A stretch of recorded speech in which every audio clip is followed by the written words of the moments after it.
worrying story. You wouldn't think we'd have to talk about this, but we do. 1 in 3 South African adults are not wearing a mask when they leave home. Yep, that's according to a COVID-19 democracy survey. It was conducted by the University of Johannesburg and the Human Sciences Research Council, amongst others.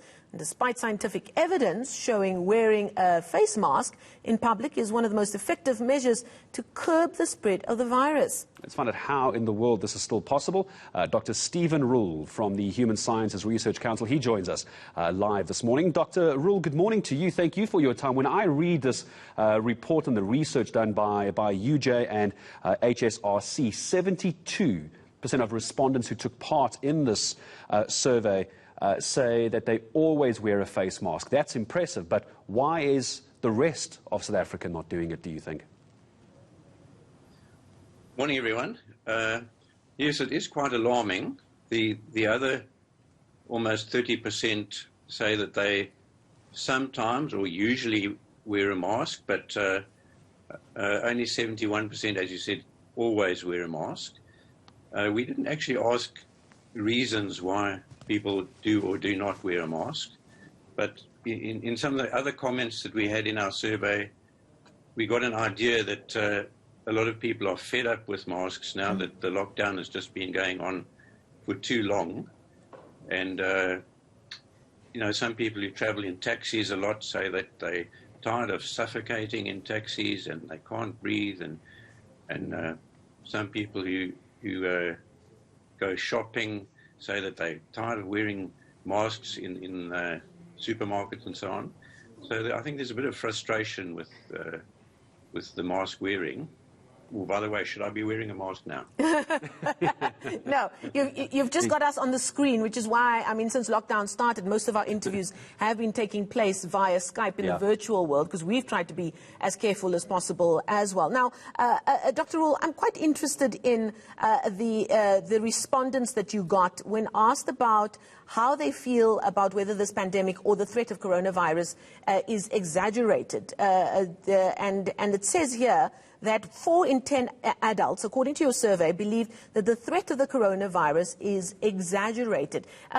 Did they give us any information as to why they think so? Is it because they feel like there's... I've heard some people say, oh, you know, it's been exaggerated by the media, and they read alternative media, and of course there's the threat of fake news and that kind of thing. What kind of insight did you come away from that answer? Well, I think that percentage has increased over time. Sure. Initially well, actually at the beginning, in April, a lot of people thought it was exaggerated. And then the number declined as people took it more seriously. But now that we're later on into, well, 6 months after the first lockdown, more people are thinking it's exaggerated, that the mortality rate has not been as high as predicted. People are recovering quickly, 90% recovery rate. So people are just becoming more relaxed and laissez-faire about the whole thing. That's our conclusion there. But you know, what's very interesting is that it's not a consistent feeling across the whole population. Younger people tend to not take it as seriously.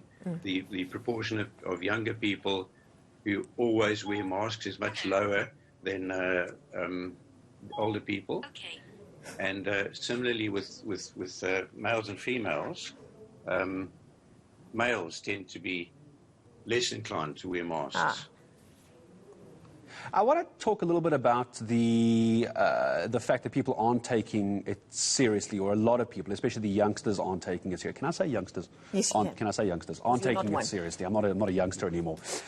Part of the survey is this section, Dr. Rule, of social distancing regulations. And the reason I want to ask this is because I've actually experienced this, where people in a shopping centre, in a shopping queue, I think here you say around a third had experienced people not keeping a safe distance while queuing for a food parcel. I've experienced that. I actually had someone behind me in a queue. She simply leaned across to me to get a chocolate. And when I said, I'm sorry, could you just stand back? She goes, I'm just grabbing a chocolate. I think that's where we are now as a country, that people are thinking it's not important to try and adhere to these rules. Yeah, that is the case. Just walking in my suburb here yesterday afternoon, it certainly was less than 70% who were not wearing masks. And there were a lot of youngsters among them. I think particularly amongst young people, it just is seen as not a priority. And I guess it is more difficult for younger people to wear masks all the time. It's and more older, more responsible people do take it more seriously. Before we let you go, Doctor, I believe you also asked a question about confidence in the President and the leadership of the direction taken in battling this pandemic. What were your findings there? That has also dropped quite dramatically. Initially, at the end of March, when the President announced the lockdown, people were very supportive. I think South Africans thought the President is doing the right thing here, is being proactive ahead of many other countries. But again, the whole lockdown fatigue has taken effect, and the level of trust in the President has dropped from somewhere around about 80% down to 60s and 50s now, as more and more people are getting fed up and thinking, no, we've got to move on now. Let's drop this thing and move on and do the best we can. Yeah, Dr. Rule, thank you very much indeed for speaking to us this morning. Dr. Stephen Rule from the Human Sciences Research Council. It's the survey conducted with them and also the University of Johannesburg. Very